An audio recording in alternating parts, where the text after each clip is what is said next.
Daniel. I didn't know I was 17th. Yes, which is great.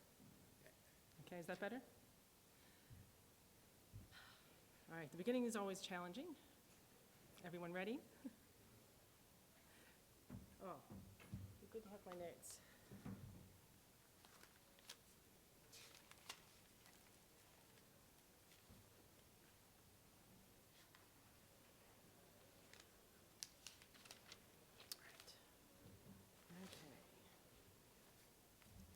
Now I find out that the desk is a little small. Okay. All right, so welcome everyone, and thank you for coming. As you can see, this is what? The lie of the land. So this is kind of your basic 101 about migration, and covering some key points that I have found out in my time about it. A lot of the blogs and the documentation out there focuses on one particular way of working with migrations, and there's more than one that can affect your workflow as a developer and also the workflow in terms of what the client might want to do if they have some administrators doing some stuff as well. So I just want to expose that. What I've done also is I have lots of videos. So there'll probably be a fair bit of me mucking around trying to stop and start it at different points to different times to point things out. The other thing you should know is that this is the first time I've done this style of presentation with a big screen and me up here with a bunch of people very formally sitting. I do much more informal stuff, and usually my hands are in the gloop and the Play-Doh.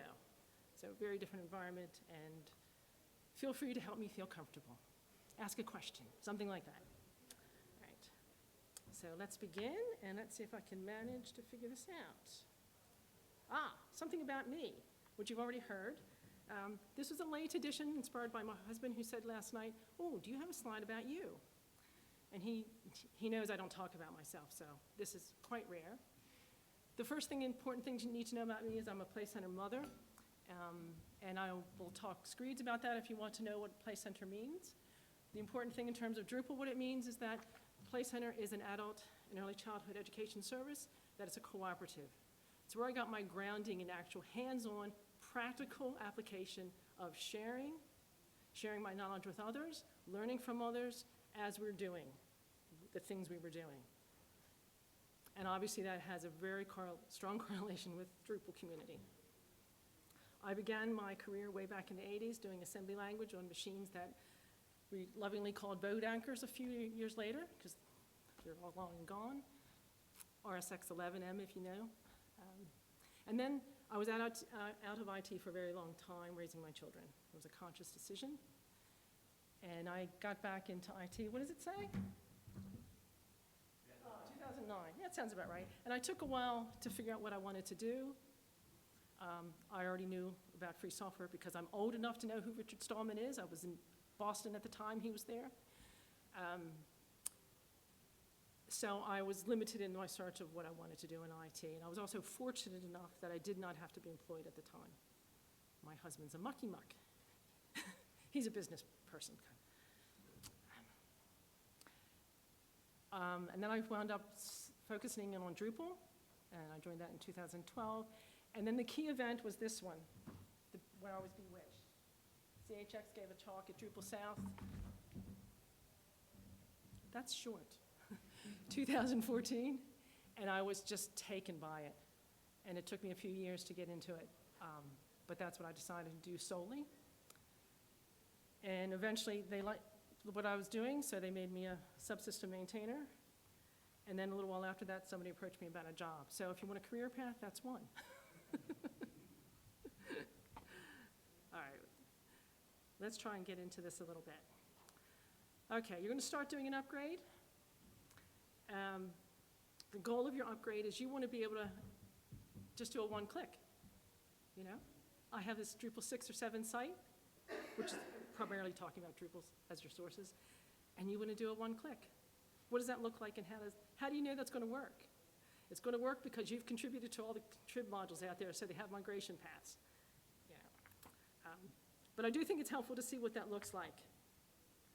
So, and I'm going to blow this up. No, I'm not. Let's try it again. And I'm also going to speed it up, because otherwise it will take a bit too long. Is it okay for the sound if I come out here and talk? Can I use this then? Oh. So it's not being recorded with sound? I can't find the on button.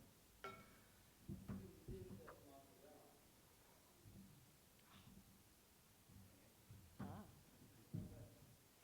It's mobile. So this is the Drupal 8 site. It's a minimal install. And it's just going through saying that it is a minimal install. To do an upgrade, I've got Drupal, migrate Drupal UI installed, and that's the first page. Then obviously you have to send in your credentials for your source database. Apparently I'm using a Drupal 7 one. Oh, this is all in Lando as well. If anyone uses Lando, some of that will make sense to you.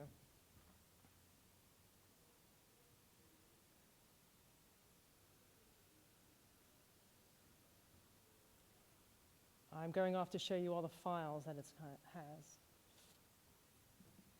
That I have. The site that it's going to migrate is a commerce site. It's an Uber cart. No, it's a Commerce One site. So you can actually migrate a simplistic Commerce One site. And has everyone seen this before? Have you not seen it? Okay, cool. So what you're looking at is, I'm trying to stop it, there we go. When you use the UI, you get to a screen where it wants to tell you all the things it's not going to migrate, okay? So if you're doing some kind of auditing, then this is the kind of page that somebody would want to look at and say, oh, this module isn't going to be upgraded. Do we care about that? Do we not care about it? And to make all those decisions. And there'll be quite a lot of them in this particular version. Is it running now? Thank you. And you finally get to the bottom, and then there'll be a list of the ones that will be upgraded. And isn't that nice? You have all those green ticks. So you can see everything that does have a migration path. Doesn't mean it works correctly for your site, but at least there's something there to start it with. This is a very simplistic check as well. I can talk more about that later, but for now, let's just run through this a bit. And somewhere at the bottom, I should be getting to the button to perform the upgrade.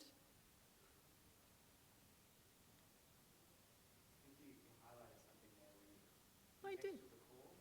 Oh, thank you. See, the questions are good. The reason I highlighted contextual and core, because this column on the left is all the module names, and the ones on the right is the module that's responsible for the migration path. So the ones that say core is just kind of a catch-all to say, core's doing that. If you got a problem with that, the issue goes to core. Otherwise, it goes to the other module. At least we try to do our best on those lists. It's very simplistic.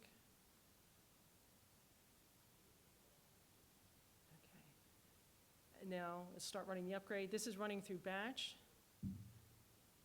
And it goes through each migration, and there's lots of individual migrations, and it tells you the status of each one. If anyone's good at batch UI, we'd love someone to help sort this screen out and make it nicer.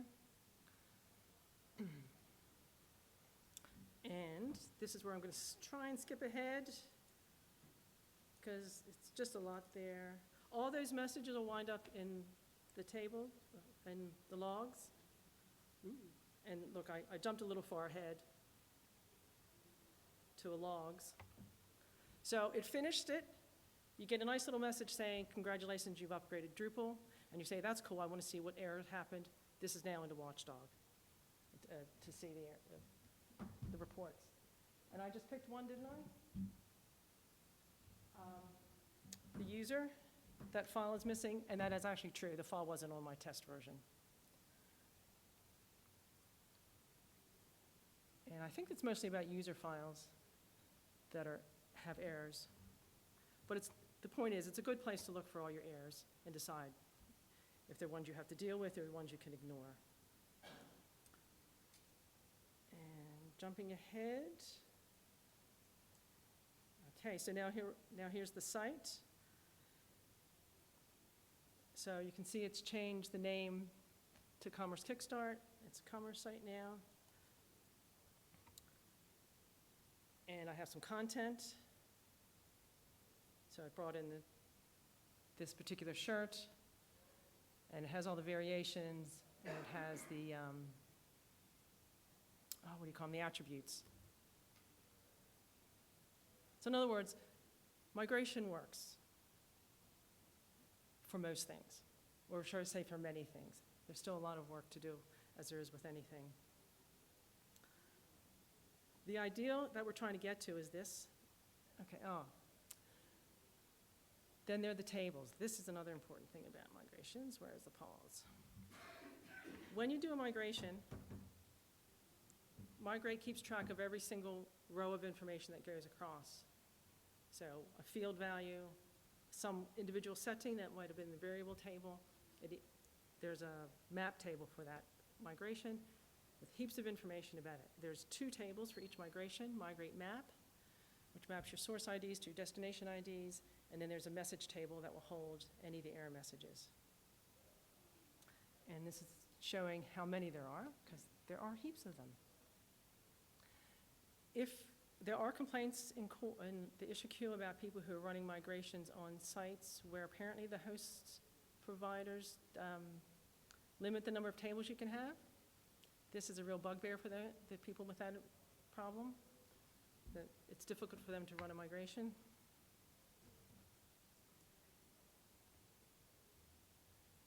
And at this point, this is also time to say that Migrate is unique.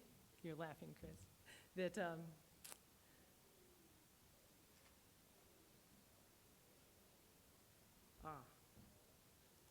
yeah, so here's one real clear example. So the source ID was 16 and the destination was 16, so that was a product. Product number 16, node ID or whatever it was, became 16 on the other side. In the original setup of the Migrate criteria for it was that it was going to be a clone of the original site. So all your node IDs would stay the same and so forth. That has changed over time. But if you're tracking things down, that's a good thing to figure out, help you find out what's happened.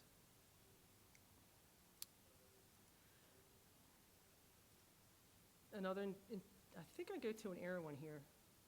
We'll see. Another important thing to know about these tables is that when you uninstall Migrate, the core Migrate module, they stay around. They do not disappear. It is different than all the other systems, and it is a deliberate decision. And the decision, it's made that way because they contain all you need to debug problems. If you get rid of those tables and then come onto Slack and say, hey, my site didn't migrate, there's very little help we'll be able to give because we don't have that information. Unless you're lucky. You have a problem that can be tracked. Pardon me? We do remove the messages too.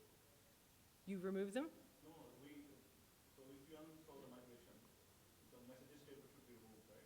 They're not. The migrate map tables and the migrate message tables stay behind. So your database has lots of extra tables in it. So what you want to do is do all your acceptance testing and everything really well before you get rid of those. Or if space is an issue, whatever, copy them off somewhere, whatever. Yeah. All right, so that's the simple way, right? And that'd be really great if your sites work that way. I've done one site that way. That was drupal.org.nz. It was more or less a one-click, and it went through. Again, it was a simplistic site. It also didn't have a lot of volume, many nodes or anything. Not that that's the problem. It's the complexity. And if contrib modules have a migration path. I'm trying to get the, okay. So now you've been given a site that's not an easy one for whatever reason. It's a complex site. Now you actually need to start stepping into what is migration. How does this thing work? And what do I need to know in order to migrate this stuff I've been given? The key pieces to know is that migration is a plugin. The migration itself is a plugin, and it has plugins inside it. It is an extract, transform, and load process, which you can look up in Wikipedia. I want to walk. Does this one work? No, it's stuck. Okay. The extract process is called source processes in Drupal. It's simply responsible for getting the data. Doesn't care about anything else. Just give me all the data I need now for the decisions I have to make in the future. Okay? And the future next step is the process plugins, which then take that data and changes it. Does some kind of transformation to make it suitable for the destination. And once that's done, it passes that information down to the destination plugin, which only does the writing. It just typically writes it out to an entity. Okay? The row's in there because we call it a row, the packet of information that goes to each one. In this sense of these things, the important thing to remember is that you want to write them so that they are isolated from each other.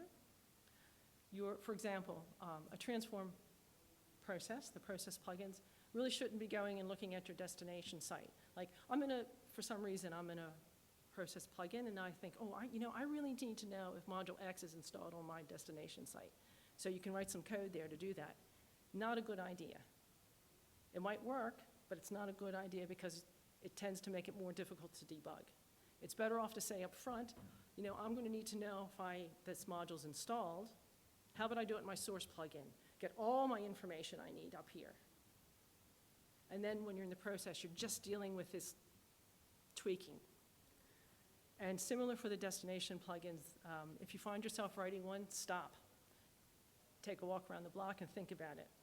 Your destination plugins are essentially just writing to entities. The tools that already exist for saving that entity should do the job. In core, there's only a handful. I meant to add them up, but there can only be about 5 at most. And they're for unusual things like form does weird things, book does weird things. I wrote one in Commerce Migrate for UberCart for payments because there were some unique things between the UberCart payment model and the Commerce 2 payment model. And the only way to do it was in a destination plugin. So it's a red flag. That's the high-level view. So I said migrations are plugins, and each migration has maps and message tables. And you can work with them in two ways. You can work with the migrations as a plugin, using the modules migrate run and migrate manifest. You can also work with them as configuration. It's trunking. And that's the migrate tools and the migrate upgrade method. In the blogs and the documentation, they tends to focus on the tools and upgrade model. There's historical reasons for that. If you want to know, I'll tell you. Do you want to know? Between the two ways? Okay, well, if you can be patient, because the videos will help answer some of that. Does anybody want the history? Nobody. Cool. Okay. Going to leap right into this migrate manifest and migrate run model of doing the work. Bear with me. We get there. Again, speed it up. So, I'm going to pause for just 1 second. This is the method using migrations as plugins. They never become configuration in your configuration management system. It's working with the Drupal 6 test database that's in core. This is showing you that I'm going into a minimal install. And you can see up at the top that I've got, what do I have installed? Manifest and run. And the UI is disabled. Migrate Drupal is enabled because I'm using the migrate Drupal source.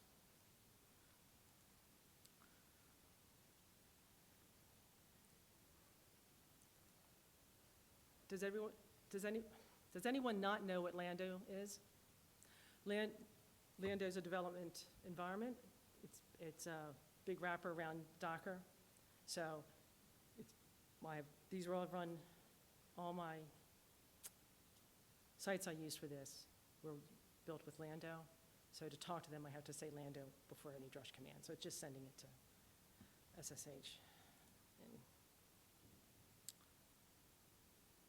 Okay, so migrate manifest and migrate run provide these commands. The first two are from manifest. It allows you to run a list of migrations. You just give it a simple straight list.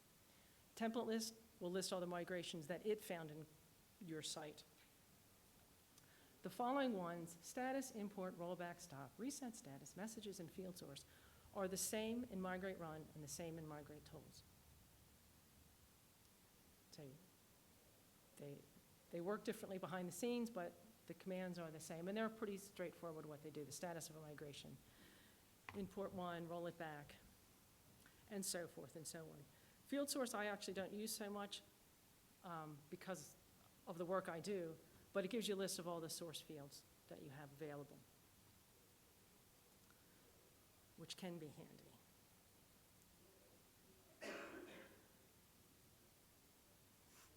So now it's going to take a list of all the migrations that it's found in this particular Drupal 8 site I've got and run them, give me a number of them. And you can see that it's got Drupal 6 and Drupal 7 ones in there. This is running from core. With Migrate Drupal installed, you're going to get both the Drupal 6 and Drupal 7 ones in a list. I can do a status on them as well. We saw red. Let's go back and look at some of that red. So I told it to give me a status on all the migrations it found. So it says, I found migration ABC. It then says, and I also have some database information, which is in settings.php. So it goes out to try and read the information and tell me some information about it, like how many lines did it find?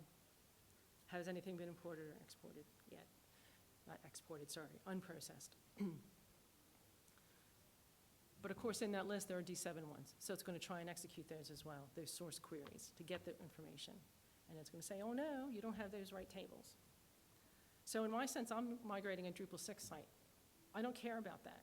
It looks terrible, but I don't care. I'm never going to run that.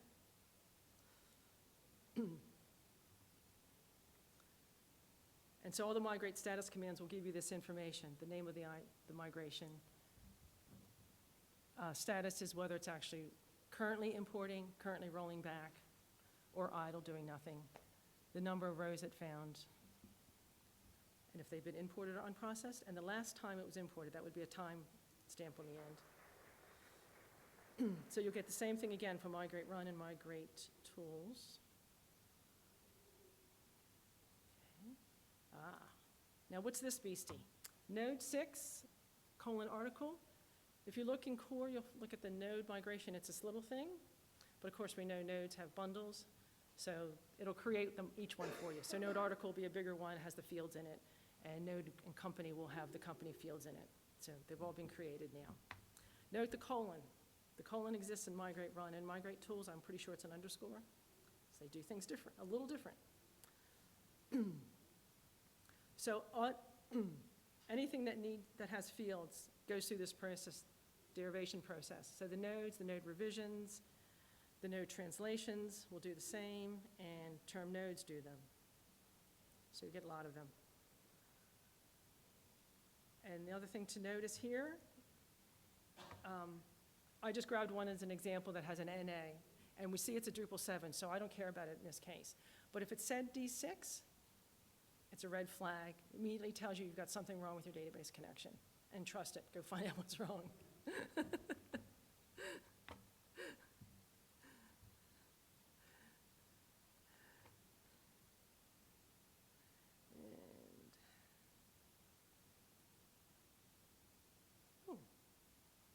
Let's skip ahead. And I'm sorry, I realized that sometimes when I'm skipping ahead, you can't see what it says here. And I want you to see this, so, right. Oh, did you see that? Can I get back? Nah, there we go.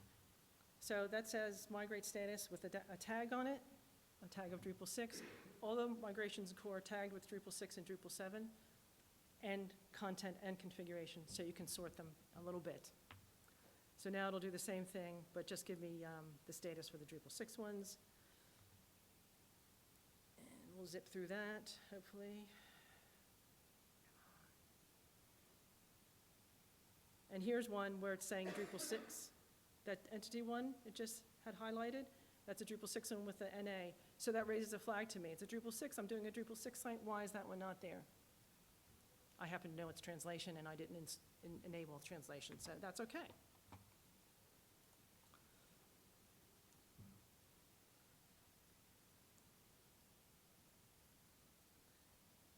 And just for fun, there's configuration I show. Again, it had some red ones that went by because they're for Drupal 7 and I don't care about it. And honestly, when I work, I don't do the tags like that. I usually run them through grep and just get the smaller list. However, it's kind of neat to see the whole list, to know what you actually got there and what's available if you've not looked at it before.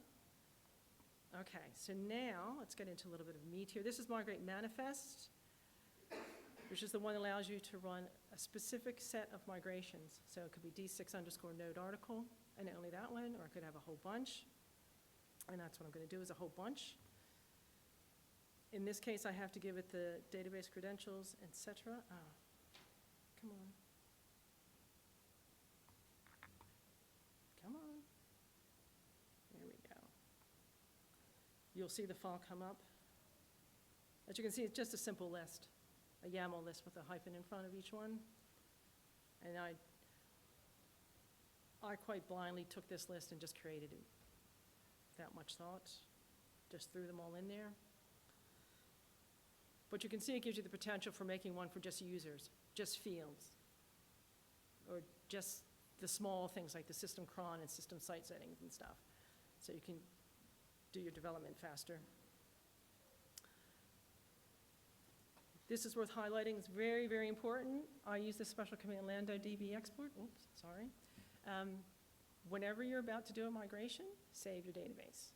Whenever you've completed a migration, save your database. You get sick of it, but you'll appreciate it. I can't stress that enough. I really can't. And for some reason, I thought it was useful you see the fact that I've got 3 databases sitting there already at different, even at this early stage, I already have 3 sitting there. So I type the help again to make sure I get the command right, give it the legacy DB key, which is in my settings.php, give it the configuration YAML, and now it's running. And then similar with the other one-click approach, it's just going to output on the screen what it's doing. I already see I have an error for the filter plugin, and that's okay. I'm not sure, but I think it comes from the PHP filter. It gets mapped to null. And in one sense, that tells me core is working because it does that. I also have some problems there with warnings about blocks and statistics block, which I don't think I installed statistics. And then some other bits about telephone module.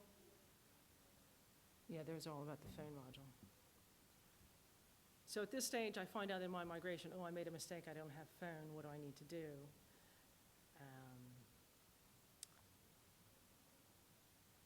So what do you need to do? Should I have takers from the floor about what you do? No offers? This will just run through to the end, so I'm going to see if I can, yep. So after all that, it says it doesn't give me a nice little message about it. Oops, I should have paused it. It just finished off and told me about that one statistics problem. Okay, fine. Moving on. We have one error. This is really brief. I'm going to let it run. If I can get it to go. Oh, sorry guys.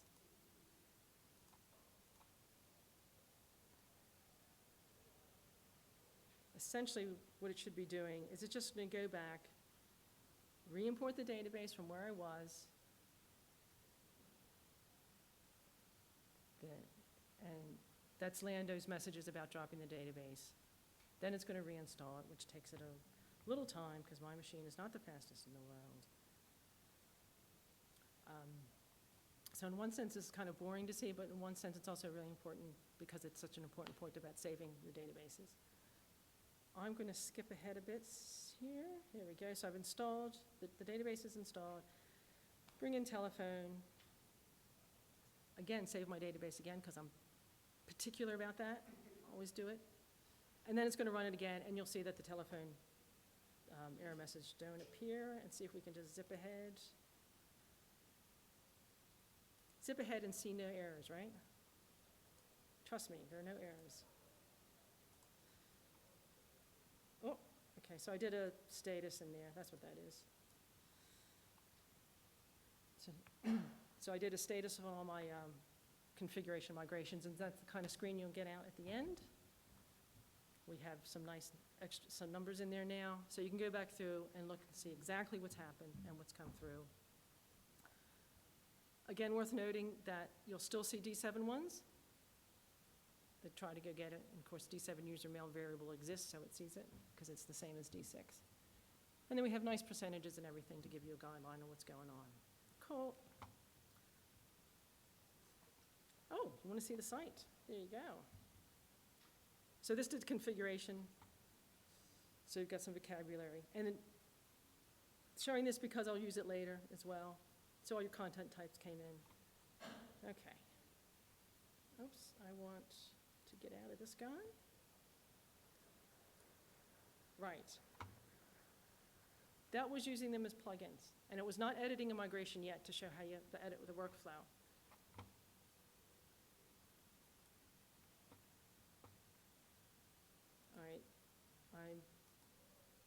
All right. The next one is about using the other tools. So this is migrate run, no, sorry, migrate upgrade, migrate tools, and, oh, for fudge's sake, what did I do? Sorry, folks.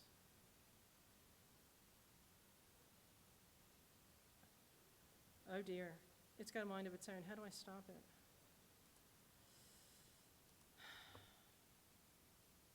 Ah, there we go.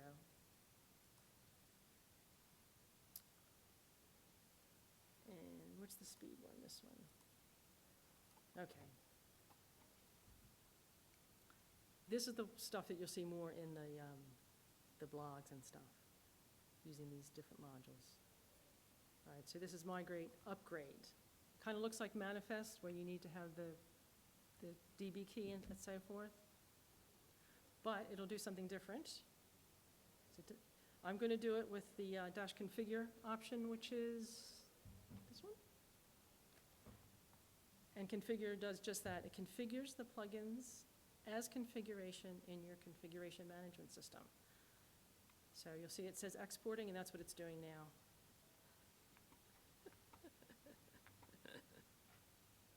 So now they're all sitting in configuration. So in order to look at one, I have to do a cget to get it out and have a look. And there you go, that's a migration, hang on, right. Has anyone not seen a migration? Pardon me? Okay. Oh, this is a bit tricky. So it's got the ID up there, D6 node underscore article. So in this world of migrate upgrade, it's changed it to an underscore. That's important to know. It's also done something else. We've ignored class and field and stuff for a while because we're just looking at the highlight stuff. The migration tags, Drupal 6 and content, that's from core. Migration group, it's added that one, migrate underscore Drupal underscore 6. So that's been added by migrate plus. My source plugin has stayed the same from what it was. My processes do a whole bunch of stuff. The destination's off screen. But this is the bit that's just getting all the data from wherever. This is your workhorse. This is the stuff as a developer you spend most of your time fighting with and figuring out. And I'd love to talk to you more about all that. So please, talk to me about it, because I like to talk about it. This essentially says take the, translation NID and on the source site and make it the node ID on the destination site. So it's quite simple to read, and it's a pipeline. And that's a whole discussion in itself. And I've been told that my time is shorter than I anticipated. So I will work to summarize this. So this is going to go through, it's now has them all in configuration. And then you're going to run them with the same kind of commands with, this is just looking at them. So I'm going to try and go forward, if you don't mind, to something a bit more meaty. If I can get out of this. Okay, this is called ad lib.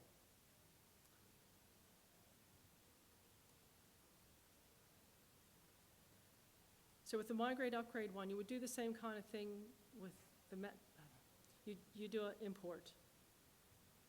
Oh, wait a second. No, I fibbed. I can't, I have to show you something here. Sorry, guys.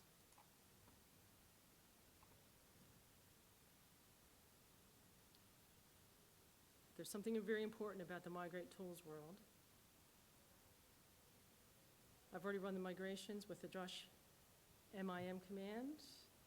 This is what I'm looking for. In this world of migrate tools and plus, you can view your migrations with a UI. So that gives you a different way of working with them and a different way of maybe having somebody who's not a developer use them. And there's quite a lot of information here. It's all the stuff that you would get with the drush MS command. And we'll go over and look at execute. So then you have this nice little command where you can do the imports, rollbacks. Oops, and I don't show them there. But that's quite critical to know the difference. Now,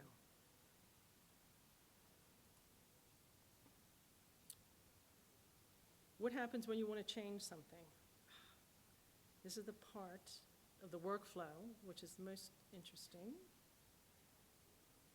And I'm concerned about time, to be perfectly honest.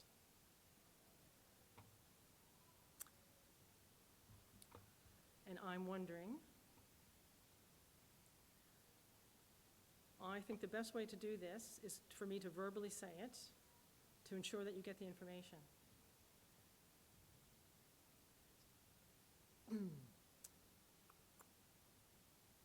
Can you give me a time check again, please, Dan?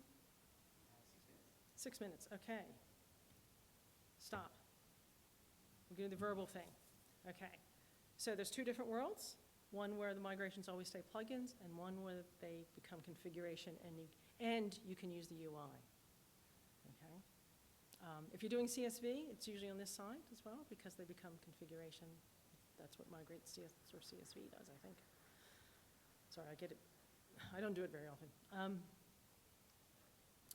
If you're in this world when they're plugins, and you say you have to edit a migration, one of those things I had up with the source and destination and the big process section.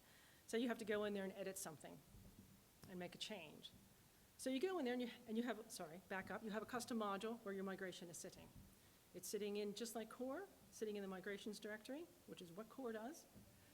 And you say, well, I've run this, it didn't work the way I wanted, I've got to change it. So you go in and you edit it, and then you run it again, and it does, and you still get the old way of doing it. Why? Because it hasn't updated the cache. So you have to do it, clear the cache, and then run your migration again, and it should work with the new changes. Basically, that's your workflow. If you're in the other world of configuration management, it's a little different, where you put your migrations into configuration management. You have a custom module, but in this case, your migration is not sitting in /migrations, it's sitting in /config install. And it has this nice name of, correct me if I'm wrong, migrate underscore plus dot migration dot, and then the name of your migration. So when you install that, it gets put into configuration. So you do that, you run your migration, your little test one, and it does almost what you want. You've got to change it.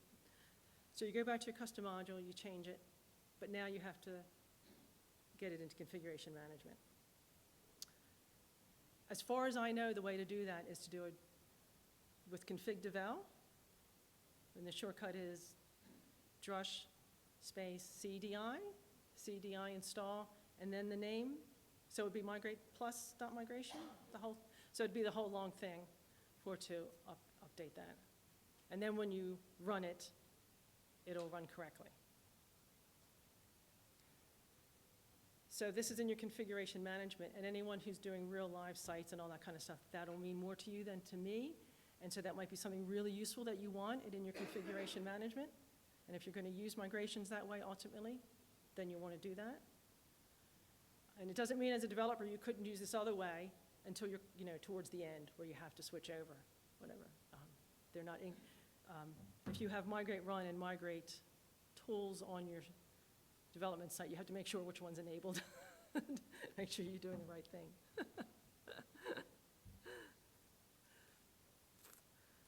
So I'm sorry I can't show you all the cool little demos because time is of the essence, eh? I will continue with the last bits until Dan says no.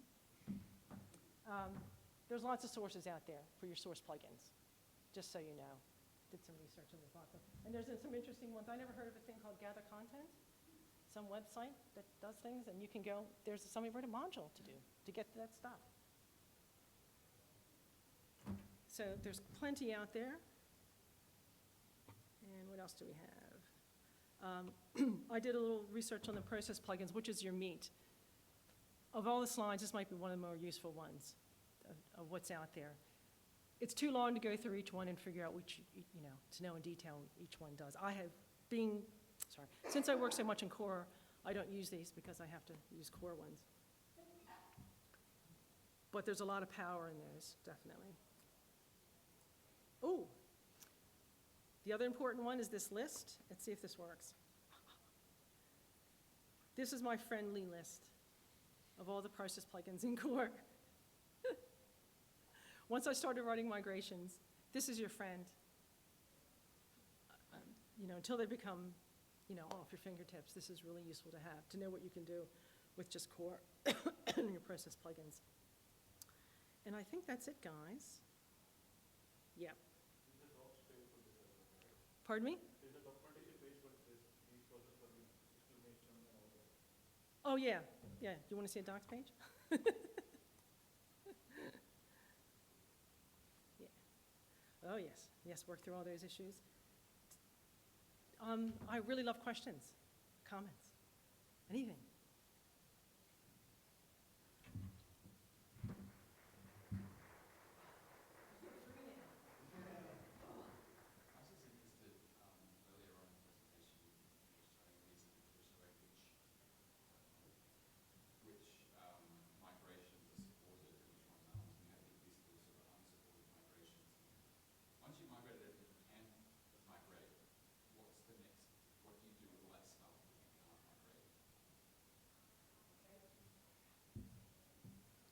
So the question is, once you've migrated everything you can, what do you do with the stuff you can't migrate?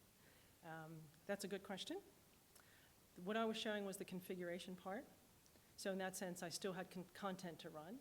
So I could have done migrate import on tagging, -- tag equals content to bring all that stuff in. But there'll still be pieces that don't work. That's when you go into Slack and you ask for help. It's a case-by-case individual basis. Does the client really need the information? Is a key one. Maybe we can get around that somehow. And then to look at where's the data coming from? Is there a module? Ideally, every single module that has data that needs to be migrated should have a migration inside it. It's not the case always. Address field module had an address field. They have a migration in the now address module. So that's covered. Paragraphs has migration built into the paragraph. So when you install Drupal 8 migration, Drupal 8 paragraphs, you get the migrations for paragraphs. That's not true for commerce. All the migrations for commerce live in Commerce Migrate. So you kind of have to look around. And as well as another really key thing is that if you're migrating a site is to get the migrator in the same room with the initial discussions with the client even, because migrators have a different view of the data and the content and the workflow and such and so forth. That can affect how you decide to plan out the whole project. I had a story of somebody, the client wanted to merge two content types into one. Okay, well they saved it to the end and wanted the migrators to do it. From a migration standpoint, that's not necessarily an easy thing. Maybe it could have been done better in the earlier discussions to find a different way to solve that. Does that help answer your question? Thank you.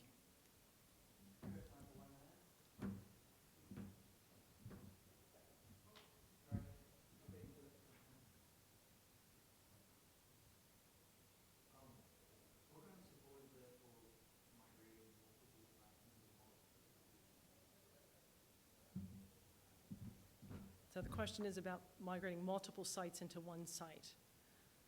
Within core, no, the whole design process is about one site to one site. Has anyone here done that? A migration of multiple sites into one? Okay. Right. Yeah, so it's mostly content then, which is a different emphasis as well, yeah. Probably be a lot simpler in CSV as well. Yeah, so there's no real support for that. No. No. Sounds more like a whole documentation process of how best to do that, though, isn't it, more than an individual module support? Although I'd be intrigued to discuss that.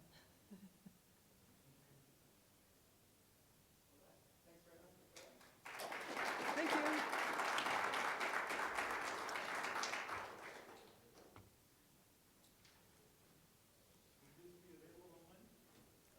Whatever Dan tells me to do. The slides. Whatever Dan tells me to do with them, I'll do.